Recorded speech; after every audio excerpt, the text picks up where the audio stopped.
بسم الله الرحمن الرحيم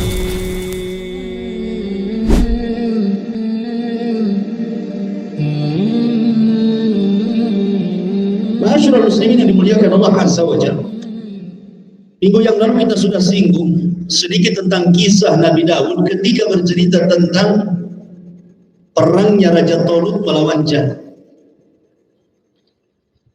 Salah satunya adalah keberhasilan Nabi Allah Daud alaihi salatu wassalam membunuh Jalut, karena ketika itu kan Daud usianya masih 17 tahun dan tentara khusus Raja Talut, tentara pilihan ya kan, dari 314 yang tersisa sudah saya ceritakan. Yang paling muda itu Nabi Daud. Kemudian setelah dia membunuh Raja Jalut, dan Jalut kan sudah mengatakan, kalau kau bisa membunuhku, kuserahkan kekuasaan. Makanya ketika kemudian Nabi Allah Daud berhasil membunuh Jalut, kemudian menikah dengan salah satu putri Talut. Setelah Talut tiada, maka dialah yang mewarisi kekuasaan Talut dan menggabungkan dengan kekuasaan Jalut. Makanya besar kekuasaan Daud ini. Luar biasa Nabi Allah Daud alaihi salatu wassalam. Ma'asyiral muslimin yang dimuliakan Allah Azza wa Jalla, ketika itu belum jadi nabi. Diangkatnya beliau jadi nabi itu setelah menikah dengan salah satu putri Talut. Maka Allah mengatakan wa atainahu al-hikmah, kami berikan dia hikmah, artinya kenabian. Sejak itulah dia jadi nabi. Kemudian Talut meninggal, didaulat jadi raja. Itulah dua nikmat yang Allah karuniakan kepada Daud, nabi plus raja. Kita mulai dari surah An-Naml ayat 15. Allah Subhanahu wa taala berfirman, wa laqad atayna Dawuda wa Sulaimana ilma wa qala alhamdulillahilladzi faddalana ala katsirin min ibadihil mu'minin. Dan sungguh kami telah berikan kepada Nabi Daud dan Nabi Sulaiman ilmu, pengetahuan yang luas, kecerdasan yang hebat. Kemudian mereka pun bersyukur akan karunia itu dan mengatakan alhamdulillahilladzi faddalana ala katsirin min ibadihil mu'minin. Segala puja dan puji hanya milik Allah yang telah mengutamakan kami dari kebanyakan dari hamba-hambamu yang beriman. Ketika para ulama memberikan catatan kepada ayat ini, ada 8 catatan. Nikmat apa yang Allah karuniakan kepada Daud itu? Secara singkat saya katakan, yang pertama, Allah Subhanahu wa taala anugerahkan kepada Nabi Allah Daud kekuatan ilmu, kuwatul ilmu, kekuatan ilmu, kecerdasan, pengetahuan yang luas sekali. Makanya Allah mengatakan dalam surah Al-Baqarah, wa 'allamahu mimma yasha, dan kami ajarkan dari hamba-hambaku, kata Allah, sesuai dengan kehendak Allah. Jadi ilmu itu rizki. Sama dengan harta juga rizki. Ada orang yang cari harta dari pagi sampai malam, keringat panas, keringat dingin, kaki di atas, malah di bawah, walaupun gak ada ya. Ini istilah saja. Saking capeknya dia kerja, gaji hanya untuk sekali gaji, sekali makan. Tapi ada yang hidupnya ongkang-ongkang bahasanya, duduk-duduk saja, tahu tuh rekeningnya gendut saja. Ya memang harta itu rizki kan dari Allah. Tetapi yang namanya harta itu diberikan kepada orang yang Allah cintai ataupun orang yang Allah tidak cintai. Dua-duanya Allah kasih. Beda dengan iman. Iman itu tidak Allah beri kecuali kepada yang dicintai saja. Jadi tidak perlu bangga banyak harta itu, karena harta itu bersyirikat antara mukmin dan kafir masalah. Begitu juga ilmu. Ada orang belajar bodoh terus, nggak cerdas gitu. Tapi ada orang yang sebentar saja belajar, Allah anugerahkan kecerdasan luar biasa. Jadi salah satu nikmat Allah adalah ketika diberikan karunia ilmu seperti Nabi Daud, Allah berikan ilmu yang luas sekali, kuwatul ilmu. Ini yang pertama.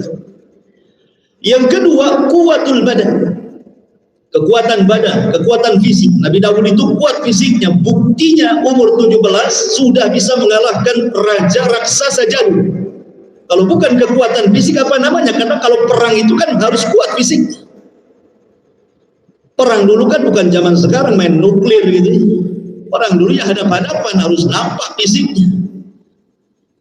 Kemudian nanti saya akan dikisahkan juga di antara kekuatan Nabi Daud itu Allah berikan mukjizat bisa melunakkan besi tanpa api. Jadi seolah-olah tangannya itu sudah ada kekuatan, sudah ada panas gitu. Tinggal dikual-kual saja, jadilah baju besi. Dan Nabi Daud adalah orang yang pertama kali membuat baju besi. Sebelumnya nggak ada orang yang perang pakai baju besi, itu nggak ada. Di zaman Nabi Daud inilah baru ada tentara pakai baju besi itu. Makanya wajar kalau seandainya kekuatan kekuasaan Nabi Daud itu luar biasa, nggak ada yang mengalahkan. Ya, karena baru ada baju besi itu di zaman Nabi Daud, dan dialah yang pertama menciptakannya. Wa alanna lahul hadid, kata Allah, kami mudahkan, kami lembutkan besi kepada Daud.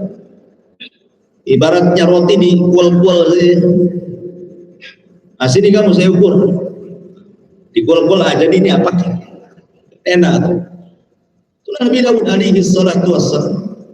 Kemudian yang ketiga, quwwatul mulki, kekuatan kerajaan yang tidak dimiliki nabi-nabi sebelumnya, bahkan tidak dimiliki oleh raja-raja sebelumnya. Kerajaannya kuat, ya. Apa alasannya? Ini nasihat kepada para pemimpin. Siapapun Anda yang ingin menjadi pemimpin, kalau ingin kuat kepemimpinan Anda, ikuti caranya Nabi Daud. Ada 3 perkara kenapa kekuatan Nabi Daud itu luar biasa kekerajaan. 1, karena kekuatan pasukan. Betul-betul tentaranya kuat, dididik, tentaranya tidak terkalahkan. Ini yang pertama. Tapi tentu ini tidak begitu penting kan itu. Yang lebih penting nomor 2, kuwatul ibadah. Nabi Daud itu dianugerahkan memiliki kekuatan ibadah. Kekuatan ibadah yang luar biasa. Kalau malam tidak pernah berhenti qiyamul lail. Kalau siang tidak berhenti puasa. 1 hari puasa, 1 hari tidak. 1 hari puasa, 1 hari tidak. Begitu sampai dia wafat. Makanya kalau ada puasa 1 hari puasa, 1 hari tidak, itulah disebut puasa Daud. Dan kalau malam Nabi Daud tidur separuh malam, kemudian dia bangun sholat malam, nanti 1/6 malam dia tidur untuk biar kekuatan badannya bisa digunakan untuk siangnya, untuk masyarakat. Makanya nanti saya ceritakan Nabi Daud itu membagi hari menjadi 3. 1 hari untuk beribadah, tidak boleh diganggu, sampai keluarganya pun tidak boleh ganggu. 1 hari untuk memutuskan putusan, siapapun Bani Israel yang punya masalah datang, dan dia cerdas, tidak ada satupun masalah kecuali selesaikan. Kemudian 1 hari lagi baru dia datang ke rakyatnya, apa yang dihajatkan kalian, apa yang kurang dari kalian, apa yang perlu dari kalian, langsung disiapkan. Nabi Daud.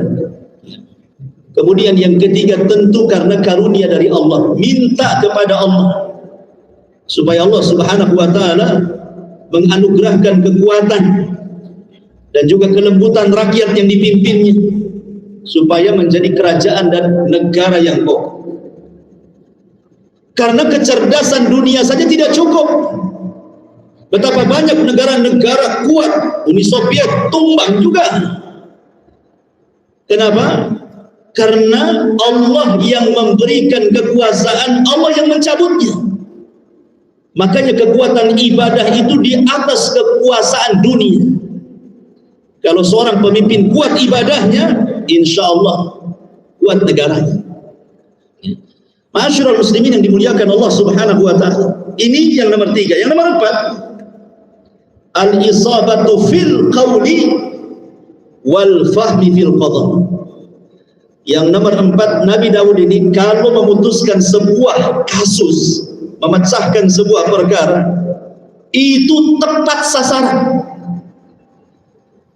Jadi kalau menghadapi problematika yang dihadapi oleh umatnya, datang di kepada Nabi Daud, saya bermasalah wahai Daud. Apa masalahnya? Langsung diputuskan seketika itu, selesai masalahnya. Betul-betul hakim yang cerdas. Nanti saya akan ceritakan beberapa kisah tentang bagaimana dia sedang melakukan qadha ya, kepada Bani Israel. Kemudian yang nomor 5, al-manzilatul 'aliyatu indallah. Allah Subhanahu wa taala berikan nikmat Nabi Daud itu punya kedudukan istimewa di sisi Allah Subhanahu wa taala. Makanya Allah mengatakan dalam surah Shad kalau nggak salah, wa innahu indana la zulfa wa husnal ma'ab. Dan sesungguhnya Daud itu di sisi kami adalah hamba-hamba yang mendekatkan diri kepada kami, dan kami berikan sebaik-baik tempat kedudukan kepada Daud. Dia memiliki keistimewaan di hadapan Allah. Kemudian yang nomor 6, al-barakatu fil waqti. Betul-betul waktunya itu berkah. Ini yang kita minta. Karena sebaik-baik orang itu yang umurnya panjang dan diberkahi kehidupan. Buat apa umur panjang kalau nggak berkah? Manjang-manjangin hisab saja di akhirat kan itu. Mendingan pendek tapi berkah. Tapi kalau seandainya panjang berkah, alhamdulillah. Man tala umruhu wa hasuna amaluhu, kata Rasulullah. Panjang umurnya, baik pula amalnya. Nah, itu mantap tuh. Sudah panjang umurnya, jahat pula dia. Siap-siap dia akhirat. Lah Nabi Daud ini berkah waktunya, gimana tidak berkah? Tidak pernah tidur malamnya, sholat malam, siangnya berjihad, puasa terus kan gitu ya. Itulah berkah. Belum lagi Nabi Daud kemudian yang nomor 7, taysirul qiraah li kitabillah. Dimudahkan dia membaca kitab Zabur. Dia suka membaca kitab Zabur. Harusnya kita yang punya Quran harusnya kan suka baca Quran kan itu. Dan lebih daripada itu yang nomor 8, dianugerahi sautun hasan, suara yang sangat indah. Tidak ada nabi yang diberikan suara melebihi keindahan suara Zabur yang ketika Daud membaca. Sampai-sampai ada yang mengatakan Daud itu memiliki 70 suara. Kalau dia baca Zabur itu suaranya ada 70. Di mana suara yang pertama ketika berpindah kepada suara yang kedua, suara kedua lebih indah daripada suara yang pertama. Dari suara kedua ke ketiga, suara ketiga lebih indah dari yang kedua. Sampai kepada 70 sudah tingkat keindahan itu. Sampai indahnya terpengaruh tuh burung-burung, sampai punya pengaruh. Burung datang dari mana-mana, itu disebutkan dalam Quran tuh.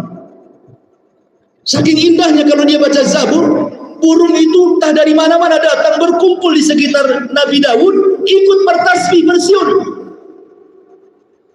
Sampai-sampai gunung cemburu. Ya Allah, kok burung-burung kok boleh bersiul-siul di samping Daud bertasbih bersama dia? Masa saya tak boleh? Kata Allah, boleh. Akhirnya setelah dapat izin, gunung pun ikut bergema. Suara gunung beda dengan suara burung, daduk-daduk gak karuan. Kan gitu. Makanya nanti saya sebutkan ayatnya bagaimana gunung dan burung itu terpengaruh dengan suara Zabur.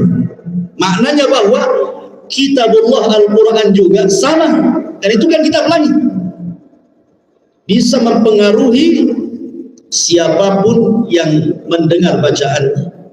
Jangankan kita, Nabi saja terpengaruh dengan Quran yang diturunkan kepadanya. Suatu ketika Rasulullah memanggil siapa? Memanggil Abdullah ibn Mas'ud. Wahai Abdullah ibn Mas'ud, bacakanlah ayat-ayat dalam Al-Quran kepada. Kata Abdullah ibn Mas'ud, oh gimana ya? Agak segan dia. Kenapa? Bagaimana saya harus membaca Al-Quran? Rasul kan Quran turun kepadamu, katanya. Kata Rasul, baca saja. Akhirnya dibaca. Sampai ketika itu dia baca surah An-Nisa, ketika dia membaca ayat fa kaifa idza ji'na min kulli ummatin bi syahid wa ji'na bika ala haula'i syahida, kata Rasul, hasbuk, cukup. Kata Abdullah bin Mas'ud, sungguh aku melihat Rasul menangis sampai membasahi janggut. Terpengaruh dia. Padahal Quran turun sama Nabi itu. Jangan Nabi. Allah mengatakan, "Lau anzalna hadzal Qur'ana 'ala jabalin la ra'aitahu khashi'an mutasaddian min khasyatillah." Kalau tuh Quran ini turun ke gunung, gunung itu akan bergetar. Ada pengaruh Quran kepada gunung. Bahkan juga ketika Nabi sedang sholat subuh, kemudian membaca surat, datang pula jin itu nyasar ke kebun kurma. Dengar pula dia. Apa kata jin? Aman Nabi, kami beriman. Terpengaruh jin dengan bacaan Quran. Jadi kalam Allah itu dibacakan kemana saja alam semesta ini ada pengaruhnya. Cuman heran, ada orang yang dibacakan Quran, kita ini tenang-tenang saja. Kok nggak ada pengaruh? Tak getar-getar juga hati kita ini. Kenapa tuh? Boleh jadi mungkin lebih keras hati kita dibandingkan gunung itu. Dan Allah mengatakan tsumma qasat qulub. Kemudian mengeraslah hati kalian, bahkan lebih keras dibandingkan batu. Ma'asyiral muslimin yang dimuliakan, inilah catatan ulama ketika memberikan catatan pada surah An-Naml ayat 15. Nabi Allah Daud alaihi salatu wassalam, di antara ciri-ciri fisiknya disebutkan oleh Muhammad ibn Ishaq, seorang ulama sejarah, dari Wahab ibn Munabbih, kana Daud alaihi salatu wassalam qasiran. Daud itu orangnya pendek, tidak tinggi. Kemudian azraq al-ainain, biru kedua matanya. Kemudian qalilus sya'ri, rambutnya tidak lebat, jarang-jarang. Tetapi tahirul qalbi wa naqi, hatinya bersih sekali. Ini yang paling penting, karena Allah tidak pernah memandang fisik. Allah itu hanya memandang hati dan amalan saja.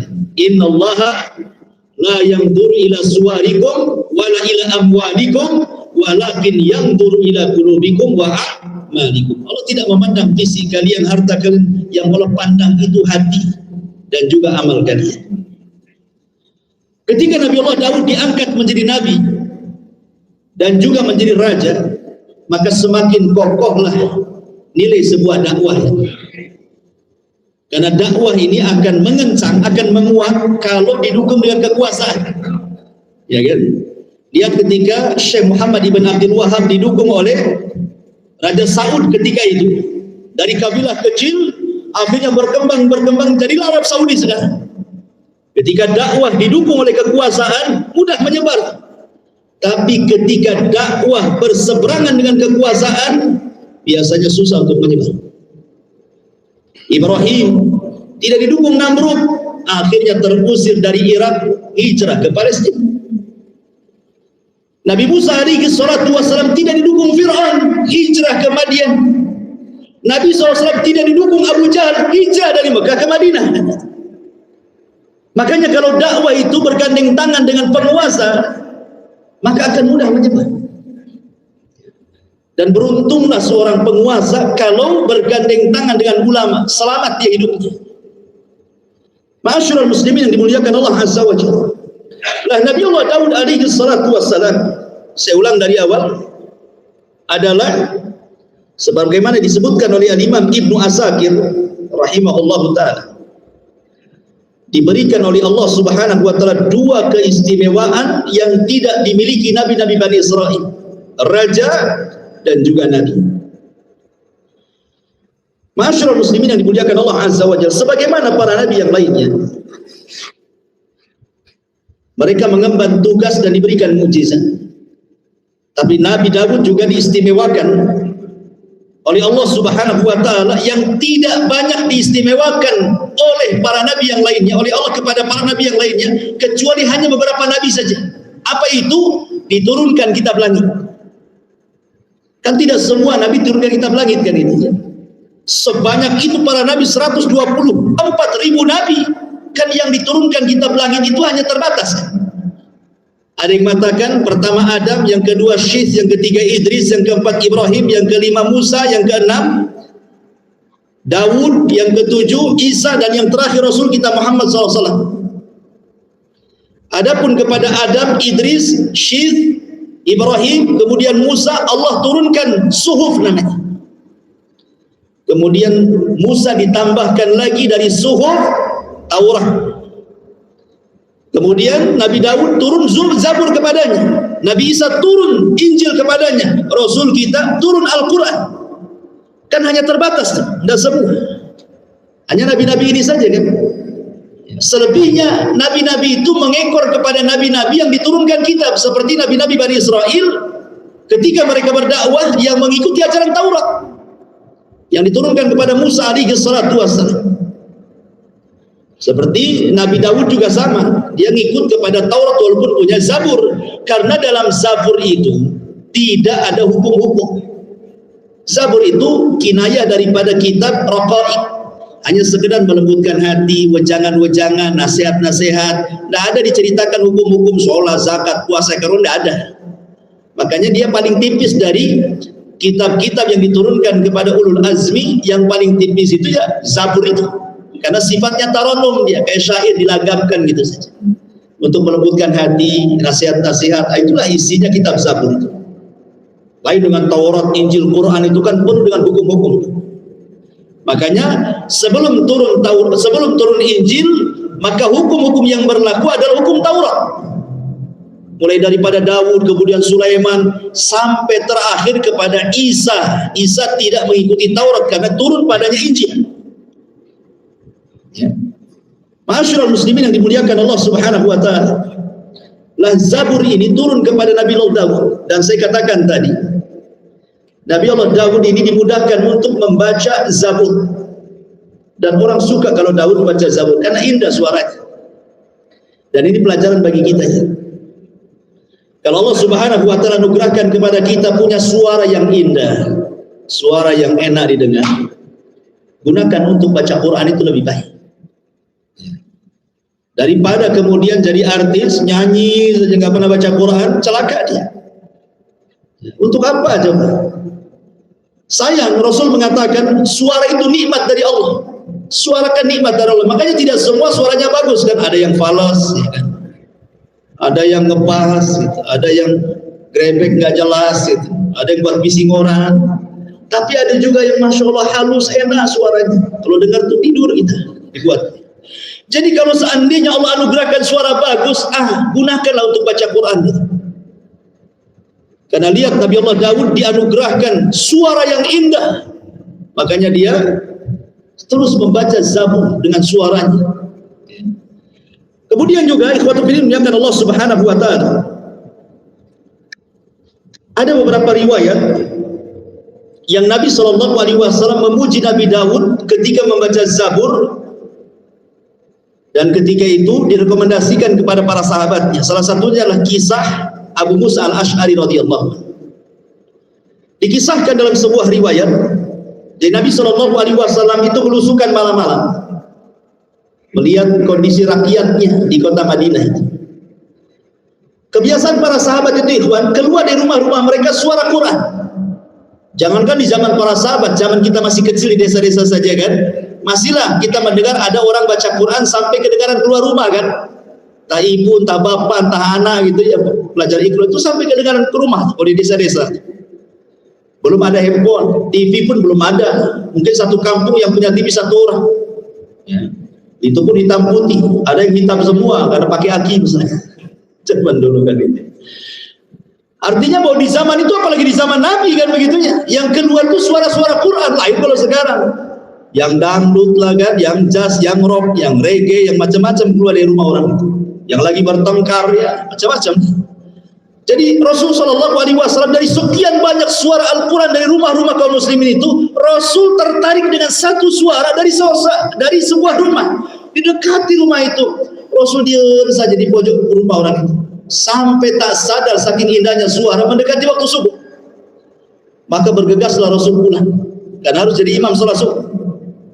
Habis sholat subuh Rasul tahu siapa pembaca Quran itu. Rupanya Abu Musa al-Ash'ari radhiyallahu anhu. Dipanggil, wahai Abu Musa, maaf nih semalam aku mendengar bacaan. Kata Abu Musa, benar wahai Rasul, benar. Oh indah sekali suara. Apa kata Abu Musa? Ya Rasulullah, lau alimtu makanat lahabbartu laka tahbira. Rasul, kalau aku tahu kau di samping rumahku, ku indahkan lagi bacaanku. Itu belum seberapa itu. Ada suara rahasia. Ma'asyiral muslimin yang dimuliakan Allah Azza wa Jalla. Kemudian Rasul mengatakan kepada Abdullah ibn Mas'ud, kepada Abu Musa al-Ash'ari radhiyallahu an, laqad ra'aitani wa ana astami'u li qira'atika al-bariha laqad utita mizmaran min mazamiri ali Daud. Apa kata Rasul? Wahai Abu Musa, sungguh Allah karuniakan kepadamu suara yang indah saat baca Quran, persis seperti Daud membaca Zabur. Rasul mengait-ngaitkan suara Abu Musa dengan suara Nabi Daud, saking indahnya Nabi Daud itu. Tetapi wajar Abu Musa itu dari kabilah mana? Kabilah Asy'ariyun, kabilah yang ada di Yaman. Dan Nabi SAW paling paham dengan kabilah Asy'ariyun itu. Kalau seandainya sedang berperang nih, kan yang terlibat banyak kabilah.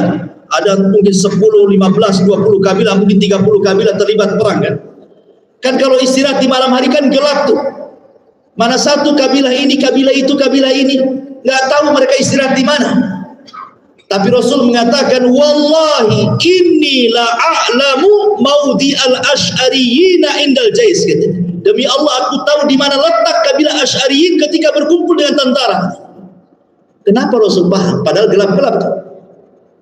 Karena kabilah Asy'ariyun kebiasaan mereka kalau malam mereka suka tahajud dan mereka punya langgam Al-Quran khas yang sangat indah. Ya Rasul tahu Asy'ariyun dari situ sedang baca Quran mereka di sana. Begitulah makanya Abu Musa al-Ash'ari wajar kan dari kabilah Asy'ariyun kan itu. Memang dikenal suaranya indah-indah. Kembali ke pembahasan. Lah Nabi Allah Daud alaihi salatu wasallam Allah katakan dalam surah As-Saba ayat 10. Walaqad ataina Dauda minna fadla. Dan sungguh telah kami berikan kepada Daud karunia yang banyak dari kami.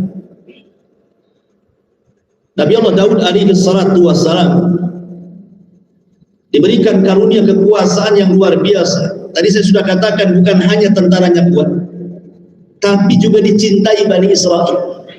Tidak ada satupun Bani Israel yang berani kepada Daud. Justru mereka senang. Betul-betul puas mereka dipimpin oleh Daud sekaligus dia nabi mereka. Jadi Nabi Daud itu betul-betul berdakwah kepada Bani Israel ini sampai ke sanubari hati Bani Israel sehingga mereka beriman semuanya. Makanya dalam kerajaan Nabi Daud itu luar biasa kenikmatan dilimpahkan oleh Allah Azza wa Jalla. Itulah firman Allah Azza wa Jalla, "Walau anna ahlal qura amanu wattaqau la fatahna 'alaihim barakatin minas sama'i wal ardh." Kalau seandainya sebuah negeri itu beriman dan bertakwa, kami hujani dengan berkah dari langit dan dari bumi.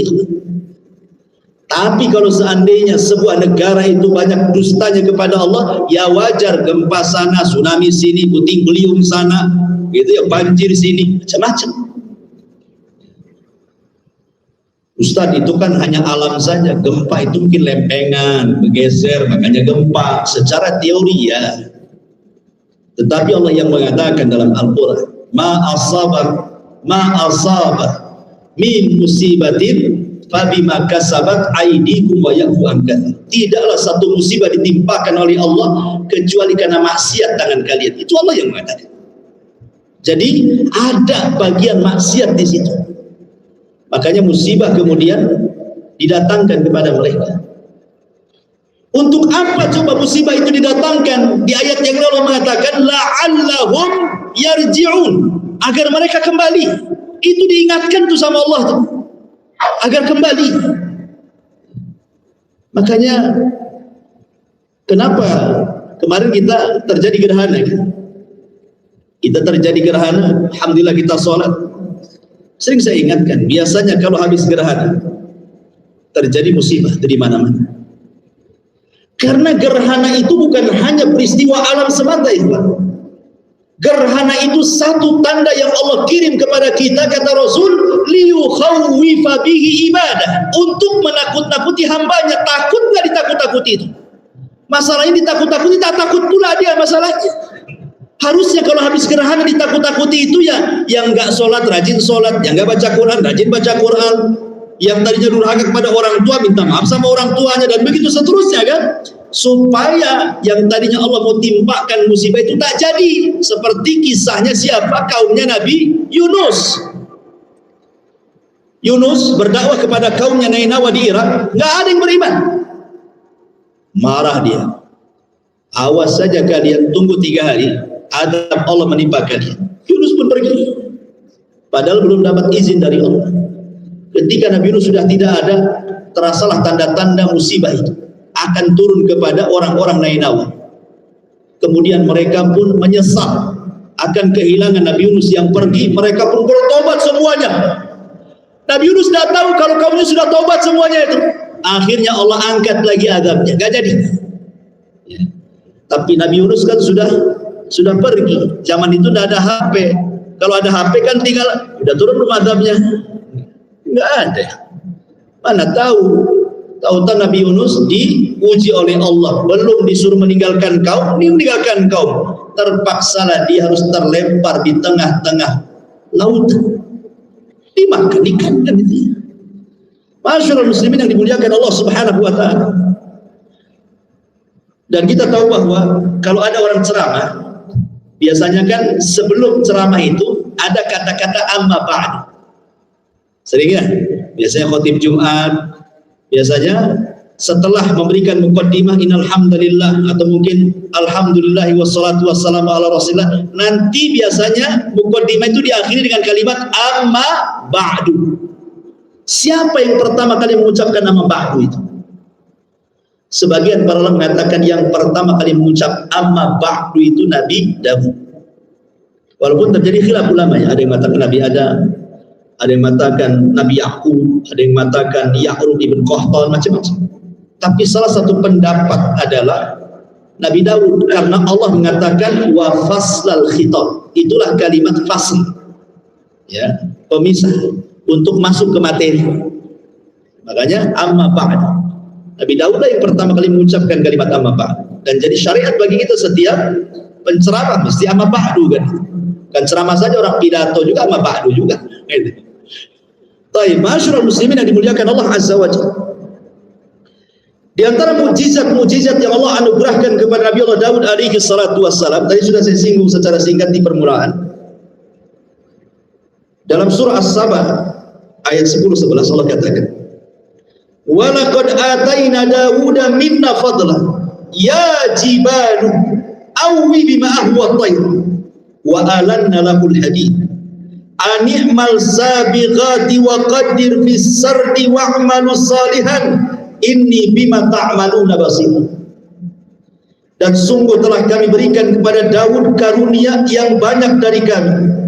Kemudian Allah berfirman, wahai gunung-gunung, wahai burung-burung, bertasbihlah berulang-ulang bersama Daud, dan kami telah melunakkan besi untuknya. Buatlah baju besi yang besar-besar dan ukurlah anyamannya, dan kerjakanlah kebajikan. Sungguh aku maha melihat apa yang kalian kerjakan. Di sini ada beberapa mukjizat yang Allah cantumkan dalam surah As-Saba 10 dan 11. Yang pertama, Allah buat gunung dan burung-burung itu tunduk. Ada sebagian ahli tafsir mengatakan bahwa Nabi Daud itu paham bahasa gunung dan paham bahasa burung.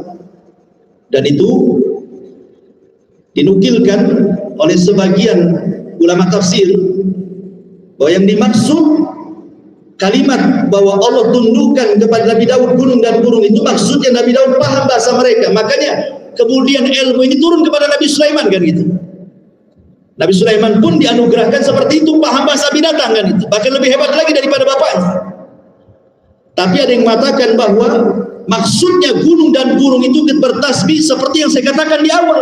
Jadi kalau Nabi Daud ini baca Zabur, indah sekali suaranya. Burung-burung datang dari mana-mana ikut berkicau. Saking indahnya, sampai kalah suara burung.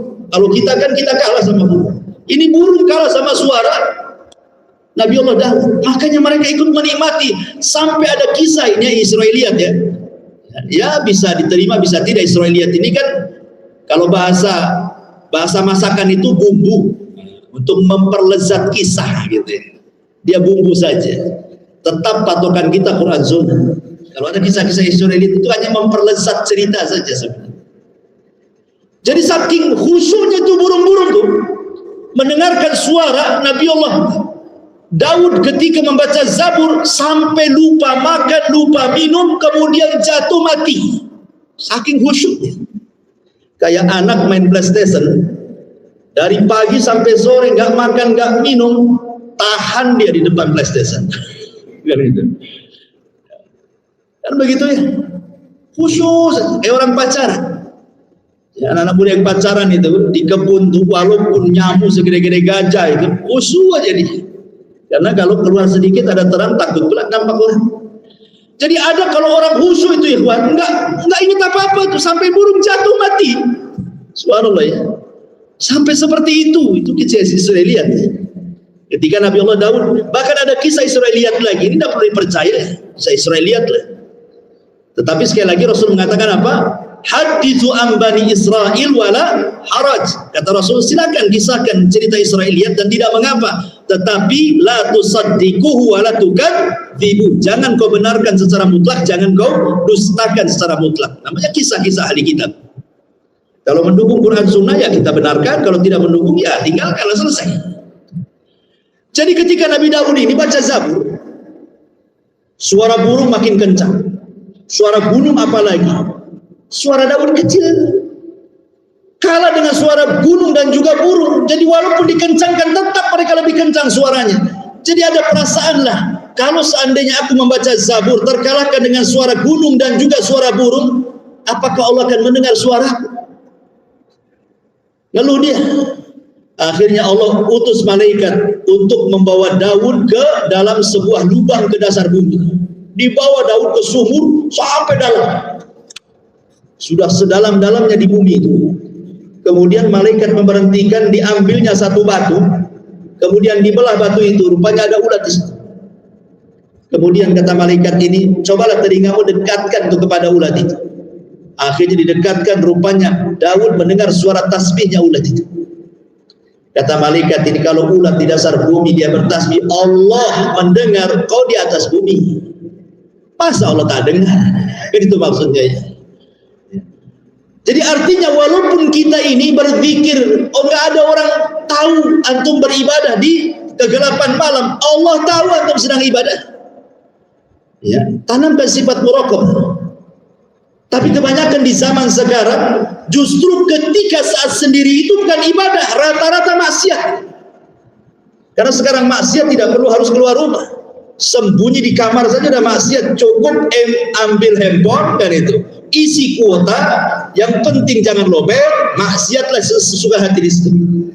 Entah apa yang dilihat di situ, entah apa yang ditonton, entah apa yang dibaca. Apalagi sekarang ini lagi bolanya nih, bola dunia nih. Itu malam ditonton dia. Pagi sudah nggak bisa sholat subuh lagi dia. Tak ada khusyuk lagi. Iya yang masih sholat subuh, yang lewat sholat subuh lebih banyak dibandingkan yang sholat subuh, ikhwan.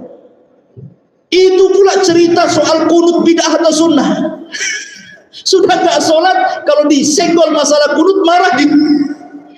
Ma'asyiral muslimin yang dimuliakan Allah Azza wa Jalla. Jadi kesimpulannya di sini ikhwatu fiddin, bahwa Nabi Daud ingin memberikan pelajaran kepada kita dalam khalawat kesendirian kita pun, walaupun kita bisik-bisik pelan-pelan, Allah tahu bahwa kita sedang beribadah kepada Allah Azza wa Jalla. Karena bahayanya maksiat fil khalawat itu, kalau antum maksiat sendiri-sendiri.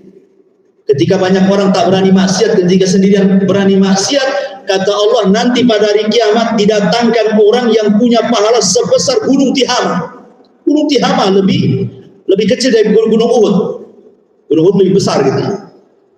Tapi kalau ada orang datang membawa pahala sebesar gunung Tihama, kata Rasul, Allah hancurkan seperti debu dihempas angin, karena dia sudah bermaksiat di kesendiriannya, kata Rasul. Dihancurkan dengan maksiat sendiri-sendiri. Naudzubillah. Baik.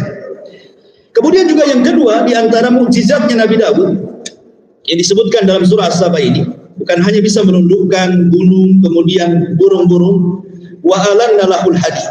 Dia pun bisa melunakkan besi, sehingga dialah orang yang pertama kali memakai baju besi, membuatkan baju besi, dan sebab itulah menjadi kuat kerajaan. Karena bagaimanapun baju besi di zaman itu salah satu yang bisa, ya mungkin kalau anggap sekarang, di zaman sekarang ya mungkin senjata mutakhir lah kan itu, mungkin nuklir lah mungkin di zaman sekarang. Kalau zaman dulu kan dia baju besi, ya musuhnya nggak pakai baju besi, disabet ya mati, yang satu disebut kena besi ya nggak mati dia kan gitu ya. Artinya bahwa seolah-olah dia menciptakan senjata yang luar biasa di zaman itu. Itulah Nabi Allah Daud alaihi salatu wassalam. Tapi walaupun demikian ikhwan, karunia Allah itu luas kepada Nabi Daud. Kerajaannya besar, pasukannya kuat. Allah turunkan berkah dari langit dan bumi. Subhanallah, Nabi Daud masih bekerja. Itu catatan. Nabi Daud kerja. Tidak kayak penguasa di zaman sekarang kan ada gaji sekian gitu ya dari kerajaan. Tidak, kerja dia. Salah satu kerjanya apa? Ya tadi salah satu kerjanya membuat baju besi dijual sama dia. Itulah pekerjaannya Nabi Daud, membuat baju besi. Dan itulah para nabi kerja. Nabi Ibrahim jual baju, beli baju di pasar sana, jual pasar situ. Itu kerjanya Nabi Ibrahim. Nabi Zakaria najar. Najar itu apa? Mebel bahasa kitanya. Buat lemari, kursi, itu mebel. Itulah najar Nabi Zakaria. Rasulullah gembala kambing. Tapi ada istilah min ra'il ghanam ila riayatil ummah. Mulai dari menggembala kambing jadilah dia pemimpin umat. Jadi para nabi itu bekerja. Makanya Nabi SAW mengatakan anna atyaba ma akala ar-rajulu min kasbihi wa anna nabiyallah Daud kana ya'kulu min kasbi yadihi. Sebaik-baiknya apa yang dimakan seseorang itu adalah hasil kerja keringatnya, dan sesungguhnya Nabi Daud alaihi salatu wassalam beliau makan hasil dari keringatnya sendiri. Dia tidak digaji, padahal kekuasaannya luas. Dia bisa minta upeti kalian mana? Bisa. Tapi tidak diambil. Tidak dilakukannya. Dia kerja, dia jual baju-baju besi itu. Jadi duit, itulah pekerjaan Nabi Daud. Makanya selalu dicontohkan di Nabi Shallallahu Alaihi Wasallam, ma'akala ahadun ta'aman qad khairan min an ya'kula min amal yadi wa inna nabiyallah Daud alaihi salam kana ya'kul min amal yadi. Tidak ada seseorang yang memakan satu makanan pun yang jauh lebih baik yang dimasukkan ke perutnya dari memakan hasil usaha tangannya sendiri, karena Nabiullah Daud memakan makanan dari usaha tangannya sendiri. Sekarang ini heran, ada anak yang antum sekolahkan dari SD, SMP, SMA, S1, S2, doktor. Sudah jadi dokter, pengennya kalau ngelamar pekerjaan itu langsung jadi owner. Kalau bisa langsung jadi owner, nggak manajer lagi, owner lagi di atas kalau bisa, gitu ya. Ketika dia ngelamar kerja sana sini, nggak ditolak, nggak bisa jadi owner, nggak bisa jadi manajer, nggak bisa jadi staf. Akhirnya nganggur. Padahal di depan dia bisa lah jadi helper bangunan, di depan dia bisa jadi gojek, di depan dia bisa tukang beca, atau mungkin jual es, atau mungkin jual, nggak mau. Masa dokter jual es? Alasannya begitu ya. S2 tak bisa jadi helper bangunan, saya di kantor. Kadang-kadang orang berpikir seperti itu. Akhirnya apa? Sudah S2 masih menyusahkan orang tua. Bu, Pak, kirimlah. Masih juga tuh anak-anak mahasiswa. Sudah selesai dari kampus saja masih minta sama orang tuanya. Masyaallah muslimin yang dimuliakan Allah Azza wa Jalla. Lihat, kalau kita lihat di sini hadis ini luar biasa faedahnya. Kita dilatih kemandirian. Itulah Islam. Islam itu sudah dilatih. Makanya lihat di zaman para sahabat Nabi Shallallahu Alaihi Wasallam, bahkan Rasul sendiri menjadi percontohan. 12 tahun dia sudah menggembala kambing, hasilnya bantu makan pamannya Abu Thalib dan keluarganya. 12 tahun loh ya, Rasul gembala kambing, upahnya untuk makan paman dan juga anak-anaknya plus juga dia di situ. Itu 12 tahun. Kalau sekarang anak SD kelas 6, ya kan? Terkadang adalah di YouTube atau mungkin di televisi ada anak kecil sudah jadi pemulung. Itu karena ya mungkin karena nggak ada siapa-siapa kan dia, atau yang ngajari bapaknya suruh nongkrong di lampu merah kan itu. Tetapi kan aneh kalau orang sudah dewasa ya sudah kuliah kan artinya sudah cerdas dia kan itu. Harusnya kan tertanam itu kemandirian. Karena Islam itu mengajarkan mandiri. Ini enggak, masih mak pak tolong kirim ini apa ini? Masyarakat muslimin yang dimuliakan Allah Azza wa Jalla. Dan di sini Rasul katakan khairan itu sebaik-baik makan. Sebaik-baik makan. Dan Nabi Allah Daud alaihi salatu wassalam sangat bersyukur kepada Allah. Makanya tadi di ayat pertama di muqaddimah dia mengatakan apa? Alhamdulillahilladzi faddalana ala katsirin min ibadihil mu'minin. Dia bersyukur. Makanya wajar Nabi Sulaiman turun, namanya anak itu tidak jauh-jauh dari bapaknya. Ketika Allah Subhanahu wa taala karuniakan kepada Sulaiman yang jauh lebih hebat lagi dibanding bapaknya. Sampai-sampai Nabi Sulaiman mengatakan, "Ya Allah, kerajaan yang kumiliki ini jangan pernah kau kuasakan kepada orang setelah dan sebelumku. Cukup aku saja." Sulaiman mengatakan apa? Hadza min fadli rabbi liyabluwani aashkuru an akfur. Semua nikmat yang dianugerahkan kepadaku ini adalah semua karunia Allah untuk menguji aku, bisa nggak aku syukur ataukah aku kufur, kata Sulaiman. Orang sekaya Sulaiman, sehebat Sulaiman, masih menasabkan kenikmatan kepada pemilik nikmat. Ketika datang Ratu Balkis, ya, hadiah dari Ratu Balkis, dia kan nyurati Ratu Balkis suruh beriman. Akhirnya dibalas sama Ratu Balkis, saya tengok nih, yang ngirim surat itu betul seorang nabi atau hanya raja-raja yang menjajah hanya ingin dunia saja. Kirim hadiah banyak-banyak. Dikirim hadiah banyak-banyak sama Ratu Balkis. Apa kata Nabi Allah Sulaiman? Ma'atani Allah khair mimma ata. Apa yang Allah berikan kepadaku jauh lebih baik dibandingkan apa yang kau kirim wahai Balkis, katanya. Sulaiman tidak mengatakan apa yang kumiliki, kerajaan yang kupunya lebih baik dibandingkan kerajaanmu. Tidak, Sulaiman tidak mengatakan seperti itu. Sulaiman tetap mengatakan apa yang Allah kasih lebih baik. Ini diajari apa? Tawadu namanya ya.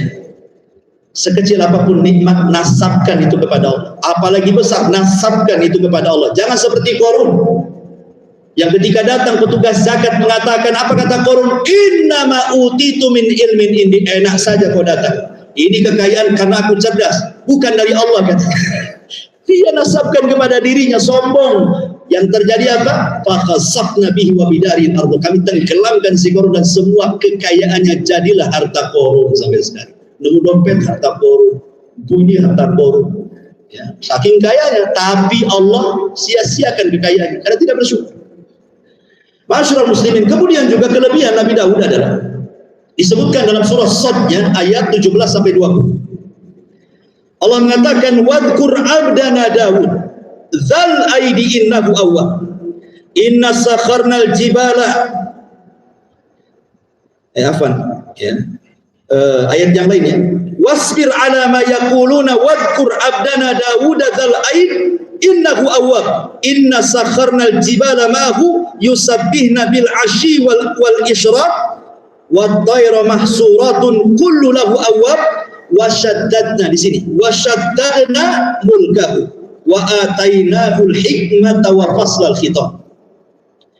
Dan kami berikan kepada Daud kerajaan yang kuat. Kemudian kami berikan kepada Daud kebijaksanaan dan mampu memutuskan perkara seadil-adilnya. Baik, kita akan cerita karena waktu juga ya, tentang sebenarnya masih banyak, kita langsung singkat saja. Bagaimana Nabi Daud ketika menjadi seorang hakim. Ada beberapa kisah yang ingin saya kisahkan. Kisah yang pertama, ketika Allah mengatakan wasyaddadna mulkahu wa atainahul hikmata wa faslal khitab, dan kami kuatkan kerajaannya, kami berikan hikmah kepadanya serta kebijaksanaan dalam memutuskan perkara. Ada satu kisah yang disebutkan oleh ahli tafsir dari Abdullah ibn Abbas radhiyallahu anhu, tentu ini kisah Israeliat. Di zaman Bani Israel ada dua orang yang berkasus. Ada dua orang yang berkasus. Tiba-tiba yang satu ini mengklaim bahwa dia punya unta betina, dicuri orang. Jadi ada dua orang, satu punya unta, ya, satu tidak. Yang tidak punya unta ngomong itu unta saya. Dia yang ambil unta saya. Masalahnya tak ada bukti. Ya. Datanglah kemudian kepada Nabi Allah Daud. Nabi Allah Daud, unta yang dia punya itu untaku, katanya. Bukan untanya. Kemudian Nabi Daud alaihi salatu mengatakan, halaka bayyinah. Kamu punya bukti kalau itu untaku?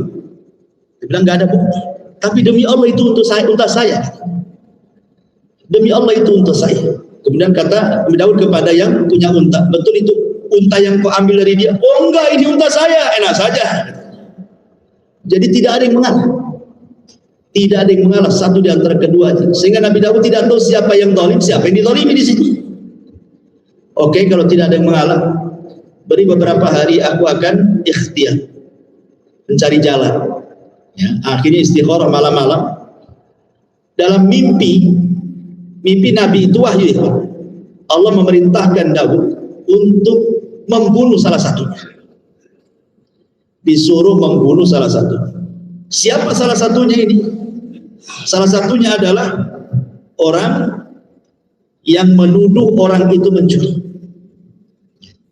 Akhirnya kemudian kata Daud, Allah sudah merintahkan aku membunuh.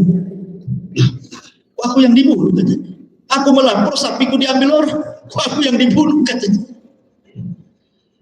Rupanya setelah tersingkap, Nabi Daud menceritakan, bukan kasus ini kau dibunuh, tapi karena engkau sudah membunuh bapak orang ini. Dia itu waktu membunuh orang nggak tahu. Karena di zaman itu kan nggak kayak polisi di zaman sekarang, pembunuhan sebentar aja tuh. Hari ini membunuh, malam ketangkap orang. Tak pakai apa Pak polisi ini, tidak kesaktian. Tapi yang jelas bahwa wahyu datang kepada Nabi Daud. Sampai Bani Israel juga bingung gitu kan. Kenapa kok orang nggak bersalah dibunuh kan begitu? Akhirnya setelah kemudian Nabi Daud menceritakan, baru dia ngaku. Sejak itulah makin dicintai Nabi Daud oleh Bani Israel. Dan banyak kasus-kasus, tetapi namanya Nabi juga manusia, ikhwan. Nabi Daud pun pernah kepleset juga. Karena tergesa-gesa saat memberikan putusan, dan itu disebutkan dalam Al-Quranul Karim, tepatnya pada surah Shad 21 dan seterusnya. Jadi saya tadi di permulaan sudah saya katakan Nabi Daud membagi waktu hari-hari menjadi 3. Satu hari untuk ibadah, satu hari untuk memutuskan perkara, satu hari untuk melihat rakyatnya apa yang dibutuhkan mereka. Jadi kalau bukan waktunya minta fatwa, nggak akan dikasih, nggak akan. Mau bawa kasus sebesar apapun, kalau bukan hari dia membuka persidangan, nggak akan dipedulikan sama Daud. Karena itu sudah dibagi waktunya. Begitu disiplinnya Nabi Daud. Tapi kan tidak seperti itu. Namanya kebutuhan orang kan ada yang hari ini harus selesai kan. Akhirnya diuji, diutus 2 malaikat. Seolah-olah malaikat ini punya 2 case, punya 2 masalah.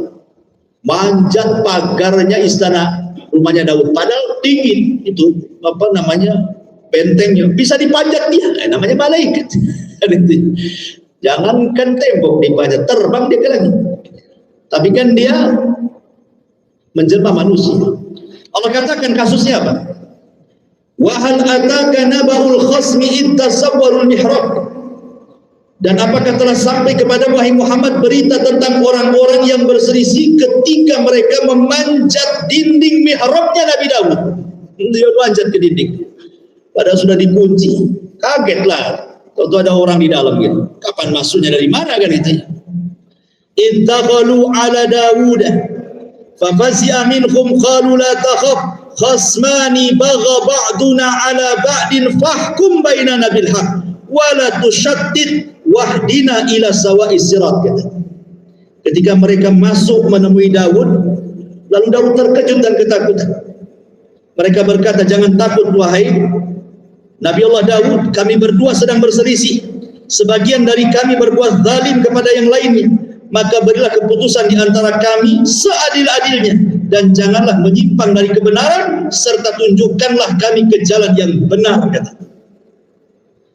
Apa case-nya? Ini di sini ceritanya.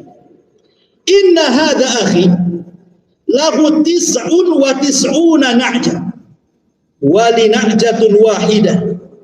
Faqala aqfilniha wa azzani fil khitab.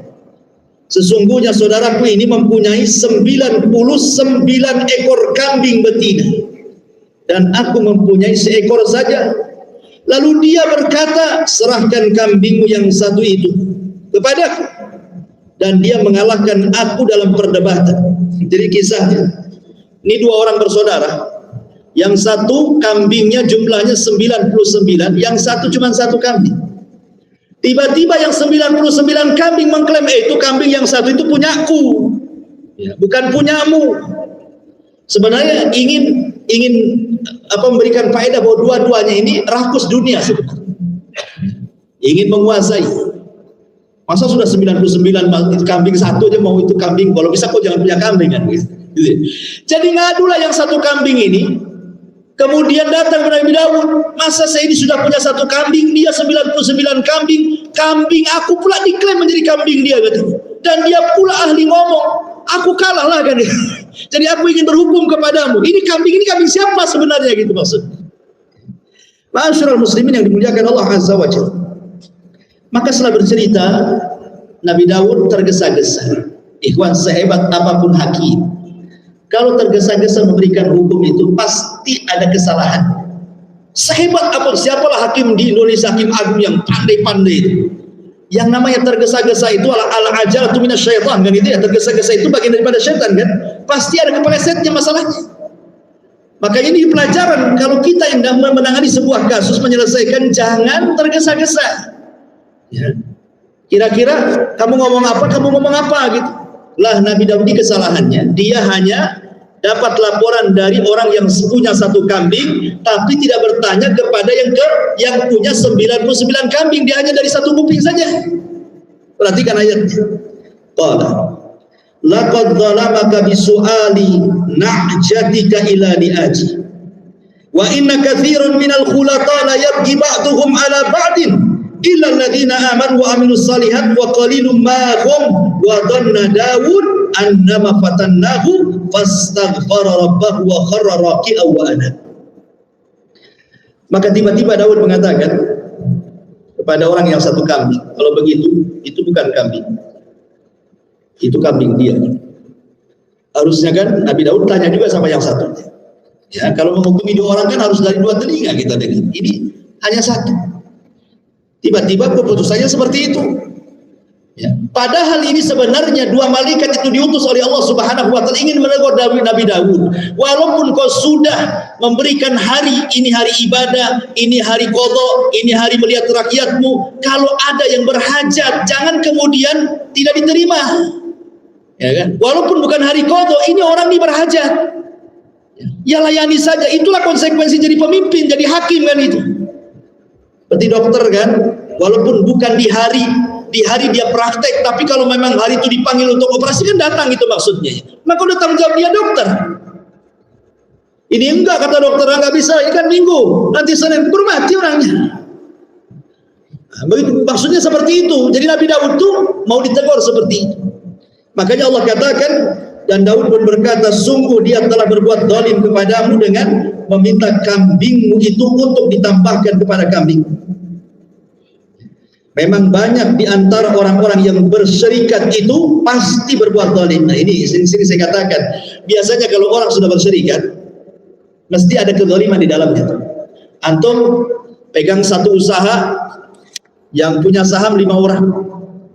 Ini modal sekian persen untung. Itu nanti di tengah jalan tuh, awalnya saja semangat, di tengah jalan ada tuh yang zalim, ada yang dizalimi biasa. Karena Allah mengatakan wa inna katsiran minal khulata la yabghi ba'dukum ba'd. Kebanyakan orang berserikat itu saling zalim di situ. Kecuali orang yang dirahmati. Tapi umumnya orang berserikat itu zalim, makanya banyak orang yang enggak mau usaha berserikat. Enggak mau lah, nanti masalah di jalan kan begitu ya. Jadi akhirnya kemudian Nabi Daud alaihi salatu wassalam menyalahkan orang yang 99 itu. Padahal dia belum ngomong, sudah disalahkan duluan. Akhirnya Allah katakan bahwa kedua malaikat itu datang untuk menguji sebenarnya. Jangan tergesa-gesa ngasih keputusan. Maka dengan salah keputusan itu menyesal seumur hidup Nabi Daud. Dia pun sholat makin rajin lagi, puasa makin rajin lagi, baca Zabur makin lebih baik lagi untuk memperbaiki kesalahannya. Menangis setiap malam gara-gara salah keputusan. Ada nggak hakim-hakim yang seperti itu? Yang ada malah disogok, kalau menang senang dia. Kan gitu ya hakim-hakim zaman sekarang kan. Menangkan kasus, nggak apa-apa, wani piro, nah, selesai. Nggak peduli putusannya dosa nggak dosa, yang jelas wani pironya itu. Masyarul muslimin yang dimuliakan Allah Subhanahu wa taala. Ini kisah yang lain. Ada perbedaan fatwa antara Nabi Daud dengan Nabi Sulaiman anaknya. Jadi ada kasus Nabi Daud menangani, kemudian Nabi Sulaiman pun menangani, beda fatwa. Satu kasus beda fatwa antara bapak dan anak. Disebutkan di dalam surah Al-Anbiya ayat 78. Wa Dawud wa Sulaiman idh yahkumani fil harthi in nafashat fihi ghanamul qaumi wa kunna li hukmihim syahidin. Dan ingatlah ketika Daud dan Sulaiman ketika keduanya memberikan keputusan mengenai ladang, karena ladang itu dirusak oleh kambing-kambing milik kaumnya, dan kami menyaksikan keputusan yang diberikan oleh mereka. Jadi kasusnya begini, antum punya kebun, saya punya kambing. Namanya kambing nggak punya otak. Masuk ke kebun antum, dirusaknya kebun antum. Ya habisinya ladang antum, habis dimakan. Kamu pemilik kebun. Yang salah orang yang punya kambing atau kambingnya? Kambing kan gak berakal kan itu. Lapor kepada Nabi Daud. Nabi Daud di mana? Kebun saya rusak dengan kambingnya. Gimana ini? Ya. Akhirnya kemudian Nabi Daud memutuskan agar pemilik kambing memberikan kambing-kambing kepada pemilik kebun dengan jumlah kerusakan yang dibuatnya. Ini kebun berapa? Kalau di total berapa nih? Oh, ini modal saya 100 juta nih. Ini kambing harganya berapa? 200 juta. Berarti separuh kambing kasih dia. Nah, gitu maksud. Akhirnya selesai, sudah enggak ada masalah. Datang Nabi Allah Sulaiman. Dia mengatakan, boleh enggak saya memberikan saran, kata Nabi Sulaiman. Nabi Daud senang lah kan itu. Namanya anaknya. Nah, menurut kamu gimana? Kata Nabi Sulaiman alaihi salatu wassalam. Makanya Allah mengatakan di sini ayat selanjutnya, fa fahamnaha Sulaiman wa kullan ataina hukman wa ilman. Dan kami berikan pengertian kepada Sulaiman tentang hukum yang lebih tepat dibandingkan Daud. Daud sudah tepat, tapi Sulaiman lebih tepat, gitu maksudnya. Kan dua-duanya nabi kan itu. Dua-duanya berhukum dengan kitab Taurat. Kata Sulaiman, gini saja. Kambing-kambingmu kau tahan. Pada pemilik kebun ini kambing, orang yang punya kambing, kambing tahan oleh kamu. Kau boleh manfaatkan air susunya, tapi jangan disembelih. Cukup diambil air susunya saja. Tahan sebagai jaminan. Dan kamu yang punya kambing, kau perbaiki kebunnya. Kau tanam lagi. Dari modalmu, nanti sampai kepada semula, boleh kau ambil kambing. Itu maksudnya. Kalau tadi kan suruh ganti rugi ya. Ini enggak. Kan enak dua-duanya. Yang punya kambing tidak ngelong, kambingnya tidak hilang kan itu. Yang punya kebun pun enak, tanamannya bagus lagi. Makanya Allah mengatakan hukuman yang diberikan Sulaiman lebih tepat dibandingkan Nabi Allah Daud. Fafahamnaha Sulaiman. Terkadang anak lebih cerdas dibandingkan bapaknya. Kemudian kasus yang sama juga dijelaskan dalam Sahih Bukhari.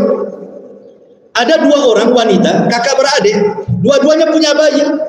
Kemudian mereka ke hutan. Di hutan itu ada danau. Nampaklah airnya jernih. Pengen mandi. Diletakkan pula dua bayi itu di samping danau. Mandilah ini dua ibu ini di danau. Datang serigala. Dicaplok sama serigala. Salah satu bayinya dibawa ke hutan. Hilang. Sehingga tiga satu ini bingung. Ini bayi milik siapa ini? Punya kakaknya, kayak punya adiknya. Gitu ya. Rebutan. Akhirnya kakaknya berhasil mengambil bayi itu. Ini punya saya, kata adiknya. Itu punya saya. Akhirnya datanglah kepada Nabi Daud sambil nangis. Wahai Nabi Daud, ini terjadi begini-begini. Tinggal satu bayi kami, tolonglah. berikan keputusan kepada kami berdua, ini bayi saya atau bayi kakak saya. Nabi Daud melihat dohirnya, karena bayi itu dipeluk kakaknya, kata Daud, ya itu bayi kakakmu, kamu kan gak pegang bayi, katanya. Akhirnya datang Nabi Sulaiman. Akhirnya kata Sulaiman, bisa nggak aku ikut nimbrung putusan ini? Kata Nabi, silahkan. Maka Nabi Sulaiman mengatakan, sini bayi. Kasih bayinya sama Nabi Sulaiman. Kemudian dia ambil pedang. Gimana kalau saya putus jadi dua bayi ini? Dari pusar ke bawah, aku ambil. Dari pusar ke atas, aku ambil. Adil kan? Selesai, bagi dua. Kita bagi dua bayi. Supaya jangan ribut kan. Akhirnya adiknya menjerit dan mengatakan, ya Nabi Allah, daripada kau bunuh bayi itu, tidak apa-apa, kasihkan aja ke kakak saya. Saya nggak mau. Kata Sulaiman, berarti bayi itu milik kak. Karena kakaknya diam saja. Karena seorang ibu ada ikatan emosional kan dengan anak. Maka dikasih sama adik. Itulah ketepatan hukum yang Allah berikan kepada Sulaiman. Dari sini juga pelajarannya bahwa bagaimana seorang ayah dan anak gitu ya, saling berikan fatwa. Terkadang anak lebih cerdas dibandingkan ayah. Dan memang keinginan ayah seperti itu, menyekolahkan anak tuh kalau bisa jangan seperti saya, kan begitu umumnya seorang bapak. Cuman anaknya pun yang tak tahu diri, bapaknya pengen dia jadi malah tak jadi gitu. Baik, yang terakhir karena sudah waktu, tentang umur dan juga wafatnya Nabi Allah Daud. Adapun umur Nabi Allah Daud, sebenarnya Allah takdirkan usianya 60 tahun saja. Tetapi kemudian dia dapat jatah umur Nabi Adam 40 tahun sehingga genap menjadi 100. Dan itu dikisahkan dalam sebuah hadis yang sahih, di mana ketika Nabi Allah Adam alaihi salatu wassalam ditakdirkan oleh Allah diberikan usia 1000 tahun setelah penciptaan Adam, selesai semuanya sujud malaikat macam-macam gitu ceritanya. Kemudian Allah beritahu sama Adam, usiamu cuma 1000 tahun saja. Akhirnya Adam pun dimimpikan umatnya. Jadi nanti umatnya yang akan lahir dari turunannya itu dimimpikan sama dia, banyak sekali. Rupanya ada satu umatnya yang menarik perhatian Nabi Adam karena dahinya ada cahaya. Dia bertanya kepada malaikat, itu siapa yang itu? Yang ada cahaya di dahinya. Kata malaikat, itu umatku namanya Daud. Takjub Nabi Adam. Ya. Kemudian dia tanya, usianya berapa? Oh 60 tahun. Oh pendek kali. Gimana kalau seandainya ditambahkan dengan usia 40 tahun, biar genap jadi 100. Jadi usianya Nabi Adam sisa 960 tahun, karena 40 tahunnya dikasih Nabi Daud. Akhirnya sudah. Ketika Adam sudah 960 tahun, datang malaikat maut. Ya Nabi Adam, waktu matimu sudah dekat. Kamu sudah 960 tahun. Kata Nabi Adam, belum, masih ada 40 tahun. Lah kamu sudah dikasihkan kepada Nabi Daud. Oh enggak, lupa ada. Ya. Makanya kenapa turunannya disebut al-insan. Insan itu artinya nisyan, lupa. Jadi kalau antum lupa ya wajar. Naruh dompet lupa, wajar, antum manusia. Yang nggak wajar itu ngantar istri ke pasar, antum tinggal. Istrinya nelpon, kenapa nggak lupa saya? Itu yang masalah itu. Ya. Intinya bahwa Nabi Allah Adam alaihi salatu wassalam yang menyumbangkan usianya kepada Nabi Daud. Jadi Nabi Daud itu usianya 40 tahun. Bagaimana kisah kematiannya? Ada sebuah riwayat yang menurut Syekh Umar bin Sulaiman al-Ashqar katanya, memang kisah ini sahih berdasarkan riwayat Imam Ahmad dalam musnadnya, dan juga Ibnu Katsir juga berkata, menyebutkan redaksi hadisnya, dan dikatakan bahwa para perawinya atau sanadnya sangat baik dan kuat, dan juga disebutkan dalam kitab Ibnu Katsir Bidayah wa Nihayah. Walaupun ada juga yang melemahkan hadis ini, ya, seperti Syuaib al-Arnaud melemahkan hadis, tapi Ibnu Katsir menguatkan, Imam Ahmad juga menguatkan, dan ya intinya ada perselisihan tentang sahih dan tidaknya. Bagaimana redaksi hadisnya? Di sini disebutkan oleh Imam Ahmad dalam musnadnya, kana Daud an-nabiyyu fihi ghairatun syadid wa kana idza kharaja ughliqatil abwab falam yadkhul ala ahlihi ahadun hatta yarji. Nabi Daud itu pencemburu berat. Kalau keluar rumah dikunci rumahnya. Tak boleh ada orang masuk rumah. Saking cemburunya sama istrinya. Kalau pulang keluar rumah itu dikunci dari luar. Istri nggak bisa keluar. Antum enggak kan? Kalau istri antum nggak apa-apa, kunci aja, masih ada jendela kan. Akhirnya kemudian tiba-tiba masuk gitu ya. Qala fa kharaja dzata yaum, keluarlah di satu hari, fa ughliqatid dar, maka dia pun kunci pintunya. Fa aqbalat imra'atu tatalliu ila dari, fa idza rajulun qa'imun wasatad dar. Tiba-tiba ada orang masuk dari mana? Sudah ada dalam rumah. Menjeritlah istri Nabi Daud ini. Daud baru pergi, datang dia.